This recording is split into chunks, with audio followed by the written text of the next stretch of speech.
मेरा एक ही सपना है कि केंद्र में कांग्रेस की सरकार बने और मैं दिल से चाहता हूं कि कांग्रेस की सरकार बने, लेकिन मुझे ये मेरा सपना पूरा होता हुआ नहीं दिख रहा है। एक तरफ हमारे राहुल गांधी जी भरपूर प्रयास कर रहे हैं, बहुत ज़्यादा प्रयास कर रहे हैं कि किसी न किसी तरीके से भाजपा की सरकार सत्ता से बाहर हो। एक अकेला सिपाही अपनी दम पर जंग नहीं जिता सकता।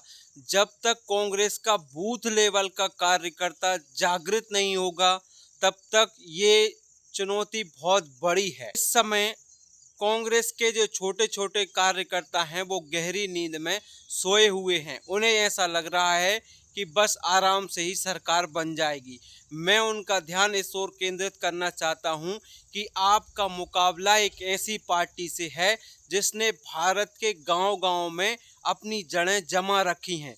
लोकसभा, विधानसभा, विधान परिषद, महापौर, नगर पालिका, जिला पंचायत, जनपद पंचायत और ग्राम पंचायत तक इनके जो कैंडिडेट हैं वो किसी न किसी पद पर हैं।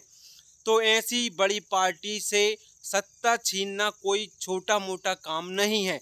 इसके लिए कड़ी मेहनत करनी होगी। ये सोचकर ना बैठ जाएं कि जब चुनाव आ जाएगा तो हम चिल्लाने लगेंगे या फिर सफ़ेद कुर्ता तौलिया पहनकर रैलियां निकालने लगेंगे और सरकार बन जाएगी।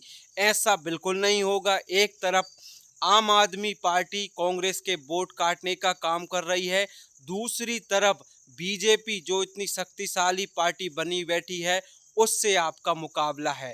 तो ऐसे में यदि कांग्रेस चुनाव जीतना चाहती है तो बूथ लेवल के कांग्रेस कार्यकर्ता को सजग हो जाना है और सरकार की जो नीतियां हैं, जो खराब नीतियां हैं, जिनके कारण जनता परेशान है, उनको मुद्दा बनाकर आगे बढ़ना है। सरकार निरंतर गलतियां कर रही है, तो आपके पास मौका है कि इन गलतियों को जनता को बताएं कि जनता को किस तरीके से ठगा जा रहा है और बार बार उस चीज का प्रयास करें। तभी जाकर शायद जनता में जागृति आएगी और आपका भी नाम होगा। तब हो सकता है कांग्रेस अपनी इस लड़ाई में कामयाब हो। लेकिन यदि आप ऐसे ही सोते रहे तो ये सत्ता पाना आपके लिए नामुमकिन है।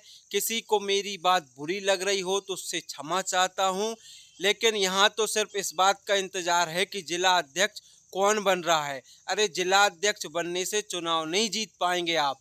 आपको याद होगा जब केंद्र में कांग्रेस की सरकार थी तो किस तरीके से भाजपा के नेता छोटी छोटी बातों को बड़ा बड़ा मुद्दा बनाकर जनता को गुमराह करते थे और छोटी छोटी बातों में नगर पालिका का घेराव, कलेक्ट्रेट का घेराव करते थे।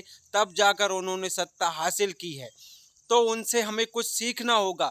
भले ही कोई हमारा विरोधी है, लेकिन उसमें कोई अच्छे लक्षण हैं, उनको हमें सीखना चाहिए। राम जी ने कहा था जाओ लक्ष्मण रावण से कुछ ज्ञान लो। तो यहाँ कांग्रेस के कार्यकर्ता ज्ञान लेते हुए नहीं दिखाई दे रहा है, बल्कि सुस्त अवस्था में पड़े हुए हैं, जो कांग्रेस को आने वाले चुनाव में भारी पड़ सकता है।